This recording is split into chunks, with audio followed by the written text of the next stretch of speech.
It's important to be on guard against the triple threat of speeding, distraction, and fatigue. Speaking of distraction, hands-free phone use still presents significant dangers. The science is unequivocal on the issue of hands-free versus handheld. Any professional driver knows it's not touching the wheel that's the most important part of the drive. It's using your brain to scan for hazards and to make good decisions.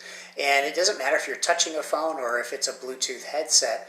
That conversation or that activity that you're doing is taking your mental awareness away from the road. Bottom line, it takes more effort to drive safely, more mental effort to drive safely than it does to drive as a novice. And when you take your brain off of the road because you're distracted, hands-free or hands-held, you go from being an expert driver to going back to being a novice, unsafe driver again.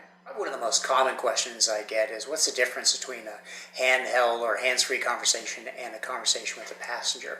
And there are a couple of differences. First, as everyone knows, if you think about the last time you were talking to a passenger and traffic got heavy, conversations tend to ebb and flow when you're talking to an experienced passenger.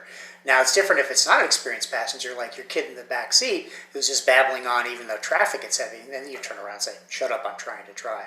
So what we've seen in the research and from our own experience is that conversations ebb and flow with the function of traffic and what your brain needs to do in order to pay attention.